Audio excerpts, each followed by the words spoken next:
আমরা কি এটা আমাদের বাড়িঘর ভাঙবো করে দিব? হ্যাঁ, অবশ্যই না, আপনারা বলেন প্র্যাকটিক্যাল এই খবর কোথাও বাইরে যায় না, সংবাদের মধ্যে কোনো পত্রিকা এটা কোনো প্রচার ছাড়ে না, সাংবাদিক বেড়াখালা একটা বাড়ি নাই, শুধু মহিলা সবাই ভাত চড়াইছে। কেন এরকম করে আমার পেট্রোল দিয়ে আগুন ধরা দিল? আমি কি শান্তিতে থাকতে পারবো না? অনেকে বলেন যে হিন্দুরা নাকি গুজব ছড়াচ্ছে। আসলে দেখেন, এটা কিন্তু আসলে কোনো গুজব না। এই যে পুরা ছাদ কিন্তু একবারে কালো হয়ে গেছে, একবারে পুড়ে। দেখেন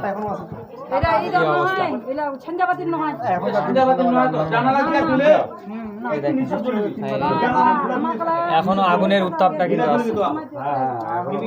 দেখি দেখি এই যে দেখেন ধ্বংসস্তূপ। অনেকে তো প্রচার করছে না যে এগুলো তো গুজব, হিন্দুরাই নাকি গুজব ছড়াচ্ছে, যে তারা দেখুক যে আসলে এটা গুজব না, এটা হচ্ছে সত্যিকারী ঘটনা।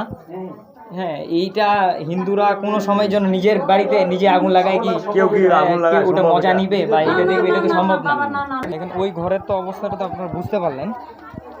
এই বাকি ঘরগুলোর অবস্থা দেখেন, কারণ আছে দেখো এটা কি আছে ঘরের মধ্যে? এটা মাল মাথা ছিল, চাউল ডাল। আচ্ছা আচ্ছা, এটা ঘরের মাল মাথা দেখেন এটাও কোনো হয়নি। দেখুন আর কি ওইভাবে দিছে, ঘরের চাল পুড়ে অবস্থা খারাপ। হ্যাঁ দেখেন ওইভাবে কামান করছে না। যারা গুজব ছড়াচ্ছেন, আসলে একটা মানুষ কখন নিজের বাড়িতে আগুন লাগায় সেটা উপভোগ করবে না। যারা বলছেন এই কথা, জায়গাটার পরিচয় দেন যে আসলে কোথায় এটা। পাড়াবাড়ি মন্দিরপাড়া, ঠাকুরগাঁ সদর মন্দিরপাড়া। হ্যাঁ হ্যাঁ, আজকে ইউনিয়ন 3 নং আজকে ইউনিয়ন। আমাদের এখানে হ্যাঁ হ্যাঁ অবস্থা আপনারা বিশ্বাস করবেন না। এই খবর রাষ্ট্রের বাইরে কোথাও যায় না, নিউজ হয় না আমাদের এই খবর।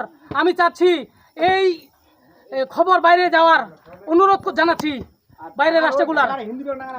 হিন্দুদের উপর এত অত্যাচার আমাদের এখানে। আমি যে অবস্থা দেখলাম ভিতরে, এটা হচ্ছে আপনার তেলের আগুন, পেট্রোলের ভিতরে যে আগুন জ্বলতেছে, এটা পেট্রোল আগুন। ভিতরে কোনো কিছু আপনার ঘরের ছাদে এবং সব জ্বলতেছে দাউ দাউ করে। এটা তেল ছাড়া কিছু না। আমি বলবো, আমি প্র্যাকটিক্যাল আইছি, আমি মাটি পানি দিয়ে যাও, আমরা এলাকাবাসী আর দূর দূরান্তকে এসেছেন। আমি চাচ্ছি এই প্রচার যেন রাষ্ট্রের বাইরে যায়। আমি কঠোর বিচার চাচ্ছি। এটার আমাদের সেফ, আমাদের নিশ্চয়তা, আমাদের হিন্দুদের উপর কোনো আমাদের সেফ, আমরা নিশ্চয়তা পাচ্ছি না। আপনারা পেট্রোল দিয়ে দিছে, তেল মাটি জ্বলতেছে ঘরের ভিতরে। আমরা বিচার চাই, কিভাবে এই ছাদের উপর আগুন ধরলো? কারেন্টেও না, কিছু না, এটা মানুষের আগুন। বেড়াখালা একটা বাড়ি নাই, শুধু মহিলা সবাই ভাত চড়াইছে। কেন এরকম করে আমার পেট্রোল দিয়ে আগুন ধরা দিল? আমি কি শান্তিতে থাকতে পারবো না? শান্তি চাই। যে সরকারে আসনা করে আমরা শান্তি দিবেন না। কেন এরা ভাই আজি ওর বাড়ি, কালি ওর বাড়ি, কালি ওর বাড়ি, কেন এরকম করে আগুন দিবে?